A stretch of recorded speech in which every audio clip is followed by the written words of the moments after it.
Oh, it's about to get real magical.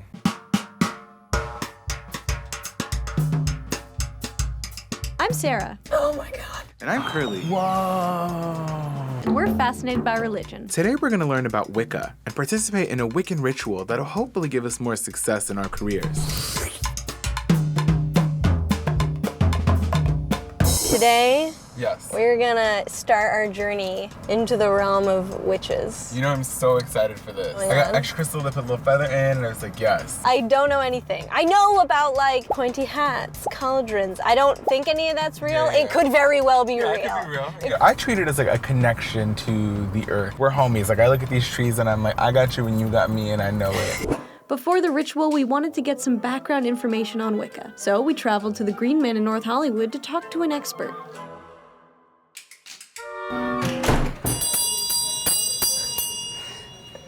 Scared We me. scared everybody. Hi. Wow, hello. Guys, Sara, nice to meet you. Hey, I'm Lori. Hello, I'm Curly. Hi, Curly. Nice to meet you, pleasure. You too. Where are we currently? Well, this magical place is the Green Man store. It's in North Hollywood, California. You are on your spiritual path. You're sort of witchy curious.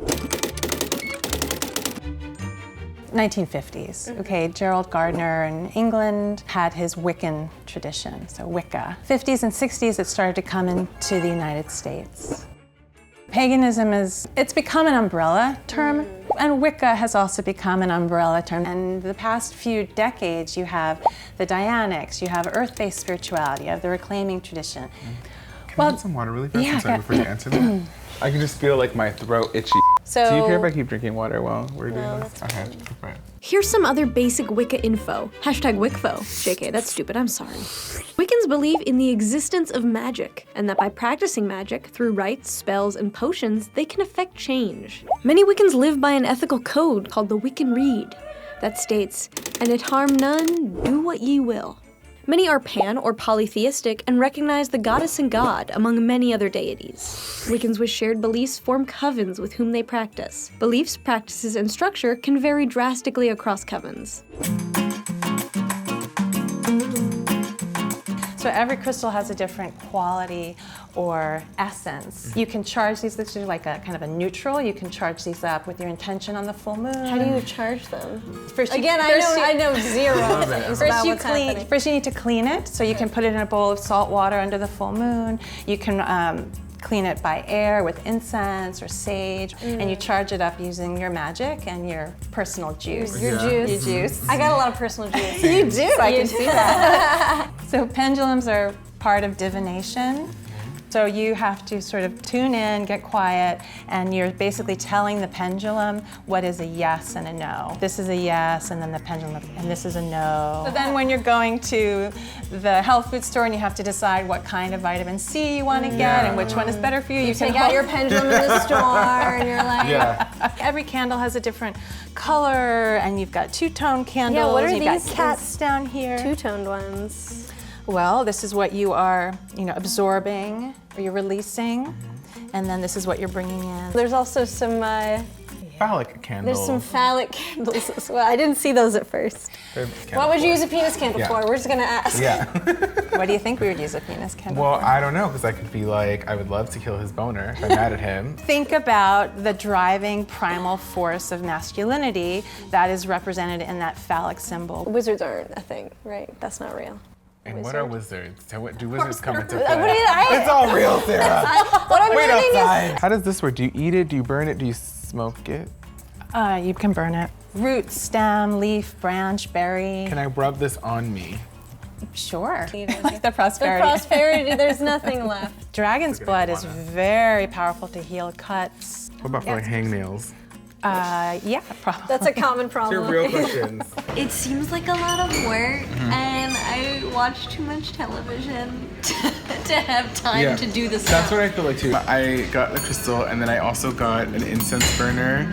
Did you get incense for I the got burner? incense, I got coal, and then I got herbs to burn. I'm excited tomorrow to like actually see what happens because we're gonna be doing Yes, some alrighty. work. So I gotta put my cross away. I'll hide my giant Jesus tattoo on my back. Perfect. Today we are participating in a Wiccan ceremony ritual that is hopefully going to lead to some career success. I'm just hoping that I have a little bit more money in my wallet by the end of the day. You expect that quick a turnaround? Yeah.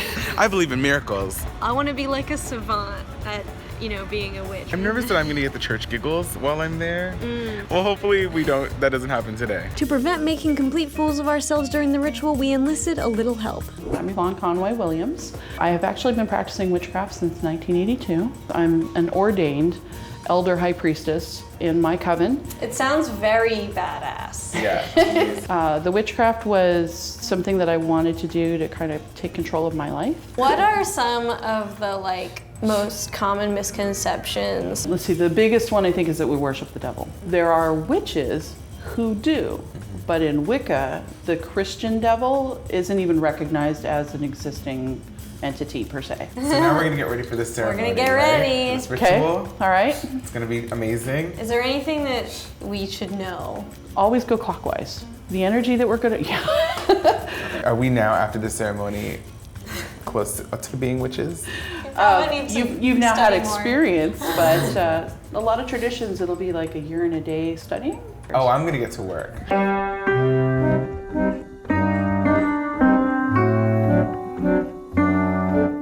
What I'll have you guys do is as you come in, I will anoint you with some oil on your forehead, which will be about where your third eye is. I think we'd start with a grounding to make sure that you're all centered before we start. Shake off any tension or stress you may be carrying. Let go of your worries and visualize roots growing from the base of your spine, down your legs, out your feet, down to the earth's underground rivers with its snow. Visualize tree branches. Let yourself be at one with the earth and the universe. We'll do a cleansing of the space and creating sacred space.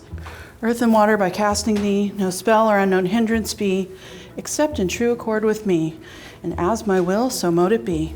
So mote it be. What's called calling on the quarters, which would be the north, south, east, and west, and bringing in those particular energies to kind of help hold down our circle, so to speak.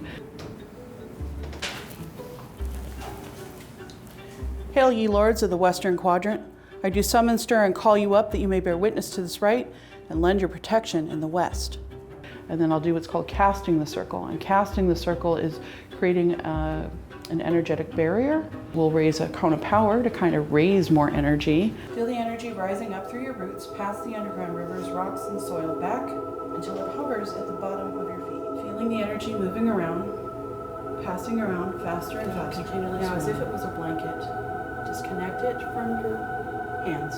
Then we'll call in the Lord and the Lady. Great Goddess, Mighty Mother, raise the power of the sacred rite, refresh us with your kiss, and grant us the pleasure and peace of your company. And then we'll start on the work. Today, we're going to be working on success. Any color piece of paper, bullet point words of something that you want to manifest in your career. We're gonna have to read this out loud? No. Okay. You're going to first look at these oils. There's a variety for different purposes, and you're going to apply one to a candle. Which one? This one? Oh, beauty. Oh, it smells delicious. Element of earth, I ask you Oh, for but what's cool is that you can participate in a way that you don't might not normally be able get to. to in other religions. yeah. Element of air, I ask for your aid. Everything also, as it was happening, it made sense to me, even though I had never experienced it before. And then we're gonna have cakes and ale, or actually mini cinnamon buns and martinellis. And then we will do everything in reverse. Circle is open, but unbroken. May the love of the goddess go in our hearts. Merry have we met, and merry have we been. So merry let us part, and merry meet again. It is ended, blessed be. Huzzah! Usually after a ritual, we'll do a feast. And the whole point behind the feast is to kind of pull our energy back down. I had a lot of fun doing it. I was up in the sun, I was deep in the earth. I felt like I also was a little awkward because at one point I walked the wrong way and I was like, no, walk the other way, and I had to walk the other way. It's sort of like farting in yoga class. I don't fart in yoga class, Sarah. Everybody farts. You sick farter, yoga farter. I really like the elements where you're getting your power, like your source of energy from the earth.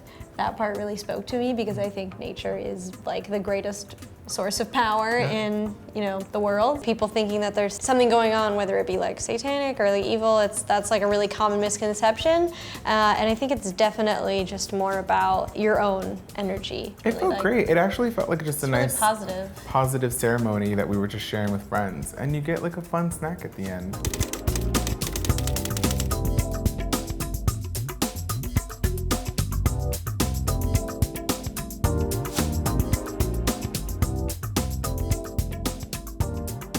Now whenever Sara goes to yoga, we all know. I don't go to yoga that much, so. I don't fart because that I was much. banned for farting.